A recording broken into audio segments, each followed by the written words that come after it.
Imagine a fire rising slowly from the base of your spine, burning through every lie you've ever told yourself.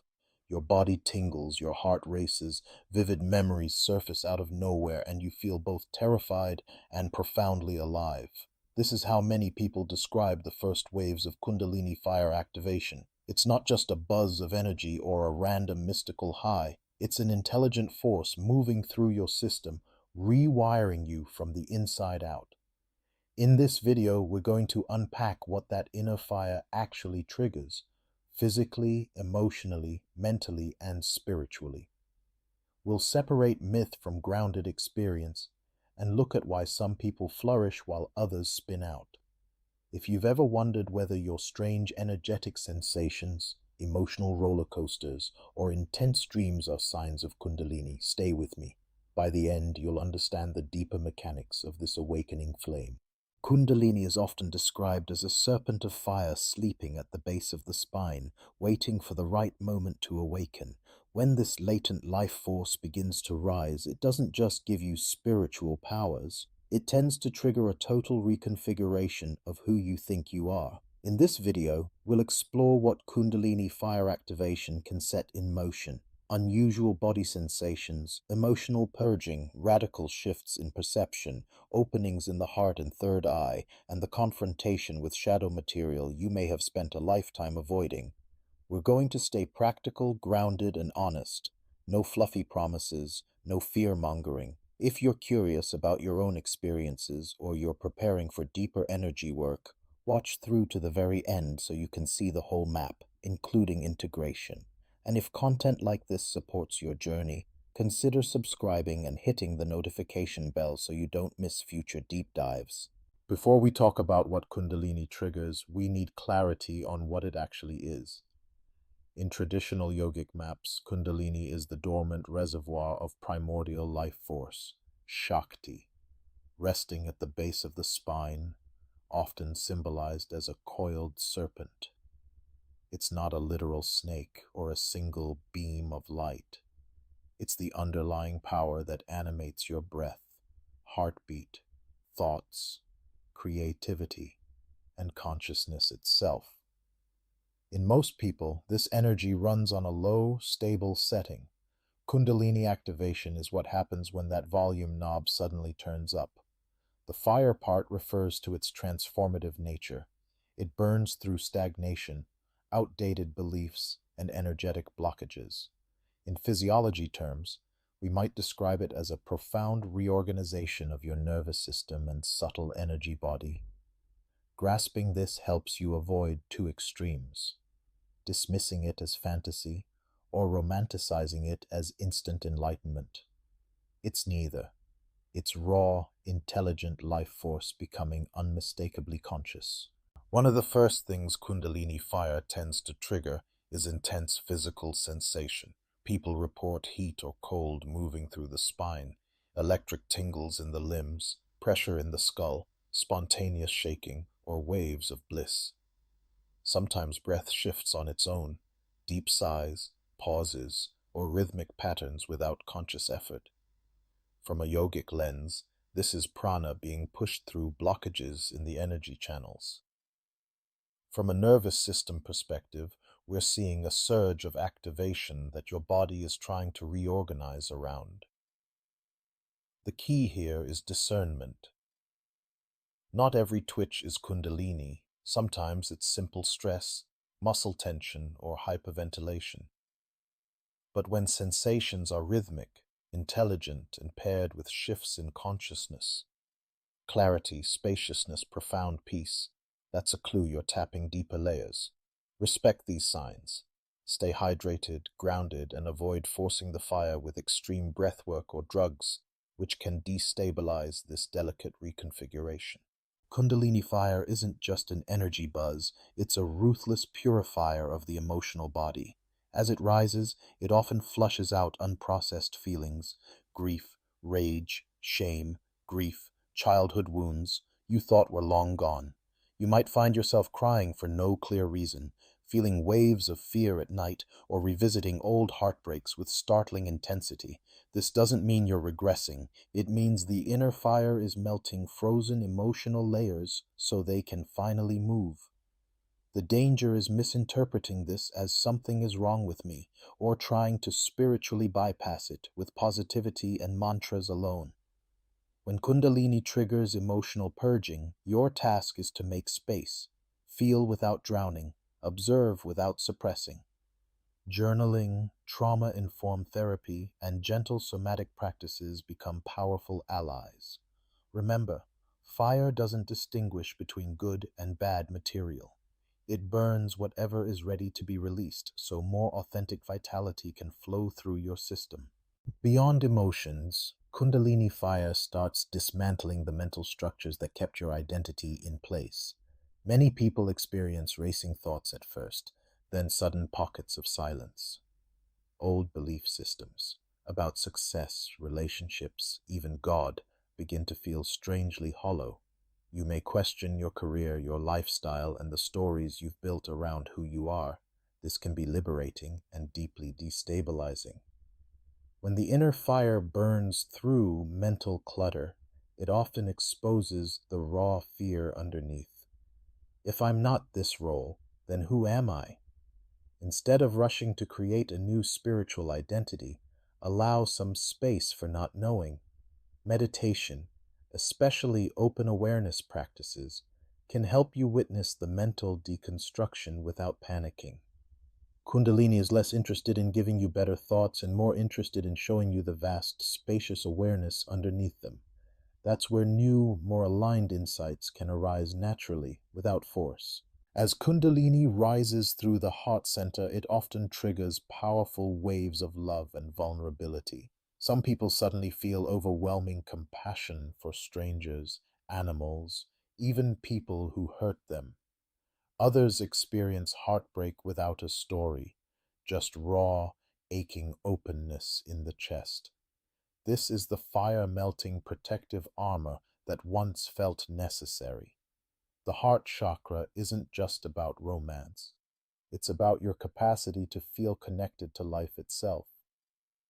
When activated by Kundalini, you may become more sensitive to environments, media, and relationships that previously seemed fine, but now feel harsh or draining. Boundaries become essential, not to shut down the heart, but to protect its new tenderness. Healthy heart activation doesn't mean tolerating abuse or chaos. It means aligning your life with what genuinely resonates. The inner fire is teaching you to live from coherence, thoughts, feelings, and actions moving in the same honest, heartfelt direction. Another hallmark trigger of Kundalini fire is the opening of subtle perception. As energy moves through the upper chakras, you may notice vivid dreams, flashes of inner imagery, or spontaneous insights that prove uncannily accurate. Some experience hearing inner guidance, sensing others' emotions more clearly, or glimpsing symbolic visions during meditation. It's tempting to fixate on these psychic side effects as proof of spiritual advancement. But remember, they're byproducts, not the destination. The nervous system is becoming more sensitive. Your antennas are tuning into subtler frequencies. Without grounding, this can lead to overwhelm, paranoia, or inflation, believing you're uniquely chosen. The mature approach is curiosity plus discernment. Write down visions, test insights against reality, and maintain humility. If intuitive openings are genuine, they'll deepen over time without constant validation. Kundalini is refining your perception so you can navigate life with more attunement, not to escape the human experience, but to move through it more skillfully. Kundalini fire activation doesn't just open you, it also drags your shadow into the light. The shadow includes disowned traits, hidden desires, and uncomfortable truths you've pushed away to maintain a certain self-image. As the inner fire intensifies, control strategies stop working. Anger you thought you'd transcended resurfaces. Old addictions tug at you. Jealousy, arrogance, or victimhood patterns may spike. This isn't failure, it's exposure. The fire is revealing what blocks genuine freedom. The trap here is shame. I'm awakening, so why am I such a mess? Instead, treat each flare-up as data. What's the unmet need under this reaction? Which younger part of you is finally asking to be seen? Therapy, shadow journaling, and honest conversations with trusted friends become essential tools. Spiritual practice without shadow work tends to produce fragile personas.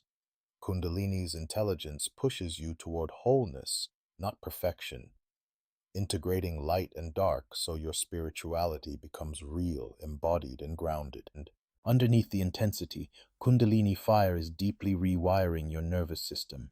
You may swing between hyperarousal, racing heart, insomnia, sensitivity to noise, and deep exhaustion where you can barely function. This can be frightening if you don't understand what's happening. Think of it like upgrading electrical wiring in an old house while the power is still on. Circuits overload, lights flicker, then stabilize at a higher capacity. Grounding practices become non-negotiable: regular sleep, whole foods, walking barefoot on earth, gentle movement like yin yoga or tai chi. Overdoing strong pranayama, psychedelics, or relentless meditation retreats can throw fuel on a system already on fire. It's not about suppressing the energy, but about giving your body enough safety and structure to adapt. If symptoms feel unmanageable, consult medical and trauma-informed professionals. Kundalini is powerful, but it doesn't exempt you from basic nervous system care. In fact, it requires more of it. As the inner fire clears pathways, many people notice a surge in creativity and purpose. Ideas flow faster: art, music, writing, business concepts, ways to serve others. You may outgrow certain jobs or relationships that no longer resonate, feeling a strong pull toward more authentic expression. This isn't always glamorous. Sometimes it means leaving a successful but misaligned life for something quieter, more real. Kundalini doesn't care about social status. It cares about coherence between your deepest values and how you actually live. You might also feel called to specific practices: mantra, yoga, service, healing modalities that feel strangely familiar, as if remembered rather than learned. Honor these impulses, but move slowly. The fire can make anything feel urgent.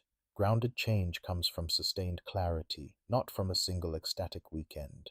Let creativity and purpose unfold like a long conversation with your soul, not a frantic race to reinvent everything overnight. Although Kundalini is often framed as a solo, mystical journey, one of its most profound triggers is relational. As your system changes, your tolerance for inauthentic dynamics drops. You might feel lonely in old friend groups, less willing to participate in gossip, or more attuned to subtle power games. Simultaneously, you may attract people who mirror your unhealed patterns or new mentors in communities who resonate with your emerging frequency. This is the fire reconfiguring your relational field. Not everyone will understand, and that's okay. The key is communication and kindness, without shrinking your truth. You're learning to hold your new sensitivity without demanding that others follow the same path. Seek out grounded communities, local meditation groups, trauma-informed spiritual circles, or online spaces with healthy boundaries, rather than culty environments centered on charismatic leaders. Kundalini may isolate you for a while, but ultimately it wants deeper connection built on honesty, mutual respect, and shared humanity. Over time, Kundalini fire activation shifts from dramatic fireworks to quieter, deeper stabilization. The triggers become less about sudden visions or emotional storms and more about subtle refinements in how you move through daily life. You may notice more spontaneous presence, tasting food fully, listening without rehearsing your reply, feeling connected even in mundane tasks. Old triggers still appear, but they don't hook you as strongly. The fire has burned through some of the densest material, and now it's polishing what remains: subtle clinging, subtle pride, subtle fear. This is where consistent practice matters more than peak experiences. Simple routines like breath awareness, body scans, and heartfelt prayer or intention keep the channels clear. You're learning to live as a conduit, Energy flows, life unfolds, and you participate with less resistance. Kundalini's ultimate trigger isn't chaos. It's a deeper trust in the intelligence moving through everything, including you. Let's crystallize the main threads of Kundalini fire activation and what it actually triggers. First, on the physical level, it stirs intense sensations and nervous system rewiring, heat, tremors, changes in breath. Second, it ignites emotional purification, flushing out stored grief, fear, and anger so your emotional body can move freely again. Third, it dismantles rigid mental frameworks, challenging old beliefs and identities while revealing a wider field of awareness. Fourth, it opens the heart, amplifying compassion and sensitivity, demanding better boundaries and more honest relationships. Fifth, it can awaken subtle perception and intuition, which must be grounded in humility and discernment. Sixth, it drags shadow material into the light, inviting real inner work instead of spiritual performance. And finally, over time, the fire matures into embodied presence, clearer purpose, quieter mind, deeper connection, and a lifestyle that reflects your truest values, not just your survival strategies. If you're experiencing Kundalini fire or feel called toward it, the most important thing is respect, not fear and not naive chasing. Let your practice be steady rather than extreme. Balanced meditation, mindful movement, healthy food, real rest, and honest self-inquiry. If this video clarified your experiences or gave you a roadmap, share it with someone who might be quietly struggling with similar sensations or emotions. Tell me in the comments which part resonated most: the physical signs, emotional purging, psychic openings, or the long-term integration. I read your stories carefully and they help shape future content. If you'd like more grounded explorations of awakening, energy work, and integration, make sure you're subscribed and that the notification bell is on so you see new uploads. And if you're in the thick of it right now, remember, this fire is not here to punish you. It's here to reveal the depth, power, and tenderness of who you really are.